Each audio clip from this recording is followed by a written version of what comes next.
All right, members, we're going to call the task force to order. Senator Henry, you got any comments? All right, we're going to go right into item C. If DFA and Ms. Leonard will go to the table, we've got 15 proposals on excise and miscellaneous taxes. We'll go and make the cut.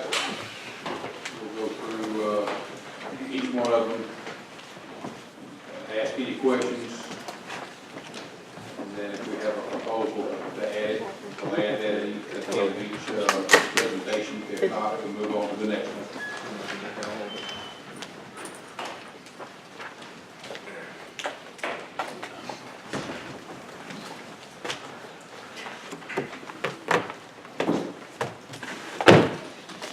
When everybody gets seated, if y'all will identify yourself for the record, and we'll let Ms. Leonard proceed with proposal one. Joy Leonard, Bureau of Legislative Research. Paul Gearing, DFA. Walter Anger, DFA. Joel Bishop, DFA. Proposal number one is to levy an excise tax on e-cigarettes at a rate of 40% of the wholesale value. Based on DFNA's previous fiscal impacts on e-cigarettes and vaping, this would result in an estimated impact of $7,058,000 of an increase in revenues. Arkansas does not currently tax e-cigarettes. In terms of any potential Amendment 19 issue, the taxes on cigarettes and cigars are generally considered to fall under the Amendment 19 requirements for an emergency clause and a 3/4 vote, but other tobacco products do not. Some of the states that have imposed a tax on e-cigarettes have done so because they consider them to be other tobacco products, and that the nicotine in the cartridge is derived from tobacco. E-cigarettes are not normally considered to be the same as cigarettes or cigars, which are the items subject to Amendment 19, because those are generally defined to include actual tobacco, not tobacco-derived products. The original definition for cigarettes under the 1929 Act in Arkansas was any rolled tobacco or substitute, therefore wrapped in any paper or substitute other than tobacco. So you can see that e-cigarettes don't naturally fall under that, but of course, there's nothing saying that an attorney couldn't make an argument to the contrary, but it seems like it would be unlikely that Amendment 19 would apply to a tax on e-cigarettes, because it would be considered a new tax on a new product. Couple of questions, and I remember, but I've slept since then. What states have enacted taxes on e-cigarettes? There wasn't a big number of them, was there? It's not a lot. Let me see.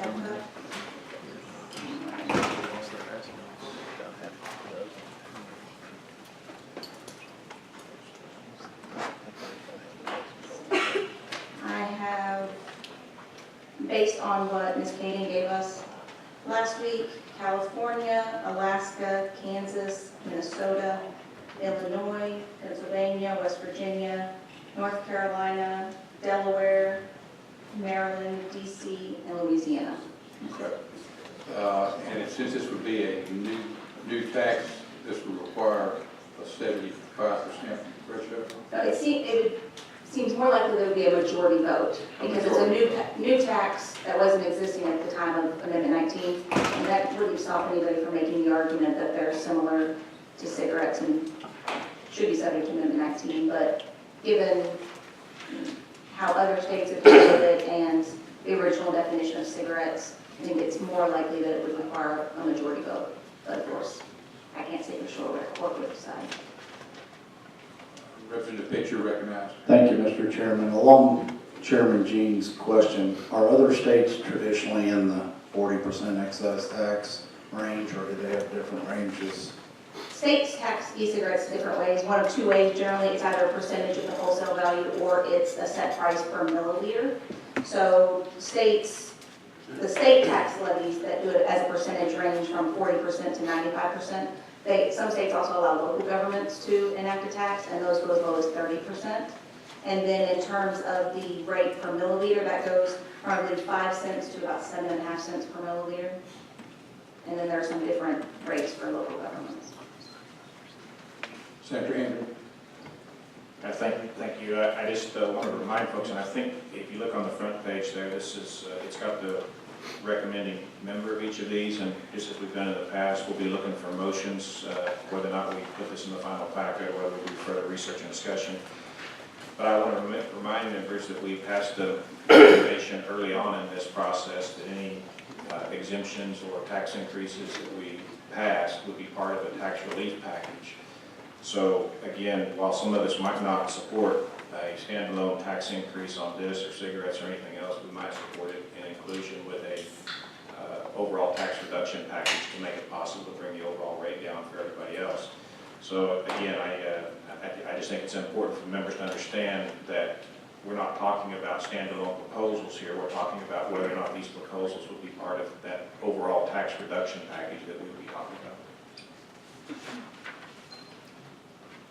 Thank you, Senator.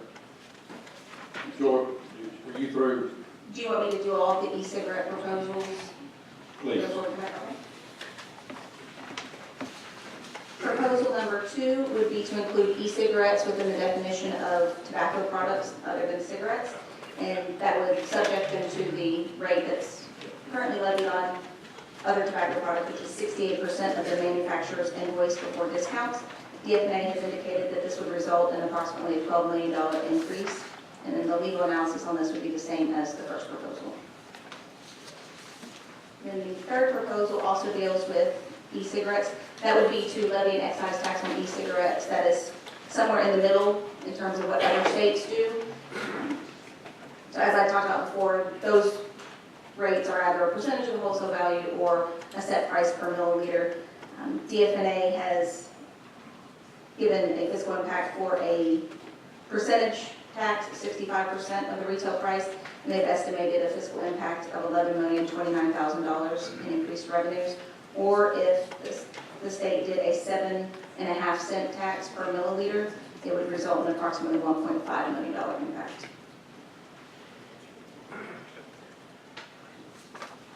Representative Kavanaugh, you recognized. I would like to make a motion at the proper time. All right. You finished? Yes, sir. DFNA, y'all have anything you want to add to this? No, Mr. Chair. Okay. You feel comfortable with the numbers? Yes, Mr. Chair. Thank you. Mr. Kavanaugh, you'll we'll hear your motion. Thank you, Mr. Chair. I'd like to make a motion that I be able to allow the work of BLR staff to further refine items 1, 2, and 3 for inclusion in the final packet for consideration. Okay, have a motion, have a second? Second. Have a second, any discussion? All in favor say aye. Aye. Any opposed? All right, we're going to proposal 4. All right, the next two proposals concern cigarette taxes. Proposal number 4 would be to increase the cigarette tax by 15 cents per pack, which would bring the total to $1.30 per pack of cigarettes. And this proposal specifically states that the money would be dedicated to reducing income taxes. DFNA has estimated an increase of $26 million based on this proposal. Arkansas currently levies taxes on the first sale of cigarettes in the state at a rate of $1.15 per pack, which equals $57.50 per 1,000 cigarettes. Most of the revenues from the cigarette tax are currently general revenues. However, the first $3 million from a certain 50-cent tax per 1,000 cigarettes is dedicated to the Aging and Adult Services Fund account. And then there was another tax of $1.25 per 1,000 cigarettes that was levied, and those revenues are distributed, as you can see on the proposal, with 29% being split between the among the University of Arkansas Medical Center Fund, the Breast Cancer Control Fund, the Breast Cancer Research Fund, the Miscellaneous Agencies Fund for the Arkansas Department of Cancer Foundation, and the Aging and Adult Services Fund account, and then the other portion is split 20% to Breast Cancer Research Fund and 80% to Breast Cancer Control Fund. The cigarette tax was originally levied in 1929 at a rate of $2 per 1,000 cigarettes, and the last time it was increased was in 2009 when the General Assembly levied an additional tax of $28 per 1,000 cigarettes. As you know, Amendment 19 requires an emergency clause and a 3/4 vote of legislature to increase the rate of certain taxes. Cigarette taxes are considered to be one of those taxes, so this proposal would require an emergency clause and a 3/4 vote. Proposal number 5 would be to increase the cigarette tax by 50 cents per pack, bringing the total tax to $1.65 per pack. DFA has indicated this would result in an impact of approximately $77 million. DFA also notes that this would cause the Texas cigarette border zone to be effective. Arkansas currently has a border zone law for cigarettes, so that with 2 adjoining cities separated by a state line, the rate would be the lesser of the Arkansas rate or the other state's rate plus 50 cents per 1,000 cigarettes. And then cigarettes that are sold within 300 feet of a state line, the tax is the lesser of the Arkansas tax plus 25 cents per 1,000 cigarettes. And I think it looks like Texas's rate is currently at $1.41 per pack. And the legal analysis is the same as it was for proposal number 4. Any questions? We do have American Cancer Society, Mr. Keck here, if anybody would like to ask him, he's signed up. If we have any questions for him. Representative Kavanaugh, you recognize. Thank you, Mr. Chair. The question I have is, we always hear, because I'm pretty close to Missouri, that people go to Missouri to buy their cigarettes when we raise this tax. Do we have any indication of how much that's happening, how much revenue we're actually losing to other states, or illegal cigarettes that are being brought through and sold in the black market? DFA does not have any direct information regarding how much revenue is lost to that kind of a border zone equalization. There certainly have been prosecutions in the past of people who brought cigarettes into Arkansas from lower tax states to sell them here, but we don't have direct information on how prevalent that would be. Thank you. Mr. Keck, do you have anything to add to? Not that specific. Okay, all right. And just to let y'all know, at the bottom of your packet, Mr. Keck does have a fact sheet for all the members to look at. DFA, y'all have anything else to add, or proposal 4 or 5? The only one point to make is that neither of these fiscal impacts take into account potential declining usage. As you've heard, there is a likelihood of decreased cigarette usage with an increase in tax, and this does not account for that declined usage on a long-term basis. Okay. Representative Ferguson, you're recognized.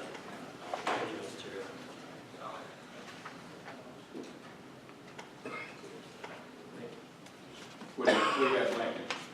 Well, I get it. Okay, all right. Thanks, Mr. Chair. Just one quick question. Other than the state of Missouri, which other states have lower cigarette tax other than, I think you mentioned Texas was 141? Tennessee is also lower. Tennessee, is that the only state? Based on, again, Ms. Gaines' information, it appears that Texas is the only state currently with higher cigarette tax than we have of our surrounding states. And all the other states are lower? Yes, Oklahoma at $1.03, Missouri at 17 cents, Tennessee at 62 cents, Mississippi at 68 cents, and Louisiana at 108. And so if we were to raise, Mr. Chair, one more question. Go ahead. If we were to raise our cigarette tax, we would be right under Texas, above Texas. Under proposal 4, we would still be below Texas. Under proposal number 5, we would be higher than Texas. Thank you, Mr. Chair. Representative, one thing that's not reflected on that is that this week Oklahoma's cigarette tax will increase $1 a pack based on legislation just, I believe, last month. And so they will be higher than us at the end of this week, beginning of July. Okay, I have one more question. Wait. How is this going to affect the residents going across the border to each one? You have Tennessee, you have Oklahoma, you have Missouri.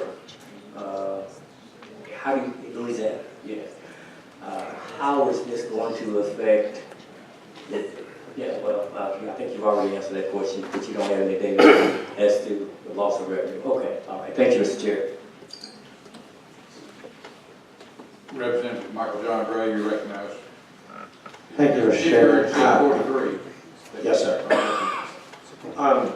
And this, you guys might be able to answer it. It may be a question that someone from the Cancer Society, but typically an increase like this more disproportionately affects lower income people, and I see that Cancer Society provides that we actually see more lower income people quit when an increased price. But my question in hearing the presentations last week and with this is any discussion of raising, your opinion or thoughts on any discussion of raising a tax on traditional tobacco products not coupled with a discussion of tax on the alternatives, the vapes, the e-cigarettes, with the point that this doesn't take into account the people that may quit smoking or switch to other products if the price goes up. Would it really, I think I heard one presenter make the point that, well, e-cigarettes are seen to be safer, not safe, and we don't want to disincentivize people to use those, but would we not be able to capture some of the potential lost revenue of people that quit smoking or switched if in fact this body entertains an increase in cigarette tax, if they also simultaneously considered a tax on the alternative that I think has been discouraged somewhat in this committee? Representative Gray, DFA would not be able to provide that type of commentary or analysis with regards to an increase on the tax on cigarettes, how that would impact how many of those individuals that quit smoking cigarettes would then move to e-cigarettes. We just don't have that type of information or data, so unfortunately we would not be able to provide any type of insight or analysis or opinion with regard to that question. I apologize. No, sorry, I appreciate that, and I thought that would be the case, but what you could say is that there is at least anecdotal information available that some of those users are switching to the alternative product, and right now we're not reaping revenue in the same form from those products as we are from traditional tobacco products. But currently, we only have the sales tax that's levied upon sales of the vapor or e-cig products. So certainly, there is one product that certainly is a nicotine product that's not being taxed similarly to cigarettes. Okay, thank you, Mr. Chair. Mr. Keck, do you have any study or shows that if tobacco tax goes up, how many people are going to e-cigarettes? To help Mr. Gray with his question. You'll come up here and identify yourself.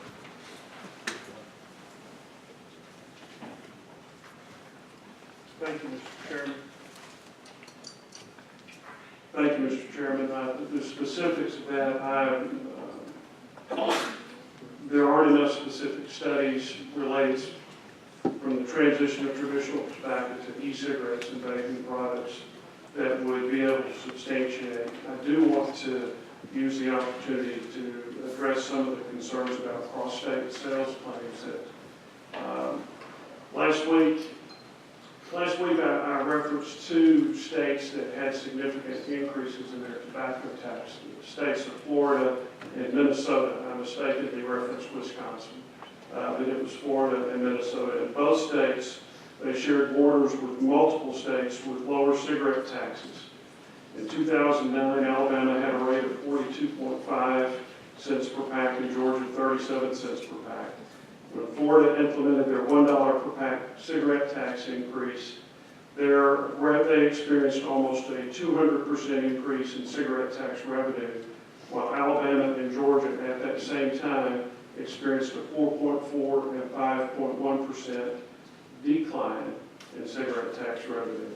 In Minnesota, they share a border with Wisconsin, Iowa, South, and North Dakota, all with lower cigarette tax rates.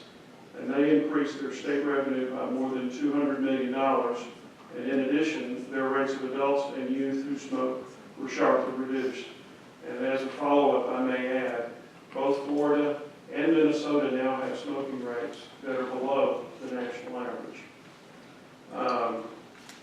In addition, the concern that was referenced about the impact of low-income tax increases on low-income populations. The tobacco industry has done an excellent job in continuing to market in rural areas, lower income, lower educated, and also in minority communities. It is that marketing that is regressive and not this tobacco tax. And it has been proven that those that will increase at a greater rate, given the higher tobacco tax, are those that have been most susceptible to the tobacco industry's marketing. And so I wanted to address those two specifically and encourage this group, as you deliberate and consider. I understand the sensitivity that you have to an increase in tax, but as Senator Hendren said, in consideration of an overall effort to reduce taxes and the burden of taxes on the state of Arkansas, whether it's individual and corporate income taxes, whether it's looking at economic development incentives, this is a tremendous tool to do those things as well as address the serious public health issue that we have here in our state. Follow up, Mr. Chair. Thank you. Go ahead. Thank you for that information, sir, and I appreciate you guys attempting to answer the question. I would just, as the members of this tax committee go forward, I think it's cigarettes and other items that are on some of these proposals are sometimes the easiest ones to increase the tax on. I'd just like to remind the members of the committee that it will have a disproportionate effect on rural and lower income Arkansans, and so our charge to find additional revenue to lessen the burdens in other areas is a real one, but we should be looking to find additional revenue and not necessarily to regulate behavior. And so I would encourage you that if this is something that is a recommendation out of the task force that is at least tied very specifically to some of this revenue being tied very specifically to addressing the habit or addiction of those lower income Arkansans or rural Arkansans. I know we have a large investment from the settlement in helping people quit smoking, but if we're going to increase revenue based on those habits, then I think we ought to show a real commitment to say we're also going to help you kick that habit. Is that a question? Would you agree? Thank you, sir. Thank you. Senator Hendren, you're recognized. Yeah, I got a couple questions. The first one of the things that makes it hard to make decisions is we get such a difference in data. And I think you testified that we're about $160 million on revenue and about $600 million in healthcare costs associated with tobacco illness last meeting. It was approximately $300 million in Medicaid spent to smoking-related illness. About $1.7 billion is lost worker productivity, and about $1.3 billion in healthcare costs directly attributed to smoking. Just in Arkansas? Just in Arkansas. And where do you get that data? That data is from the Center for Disease Control.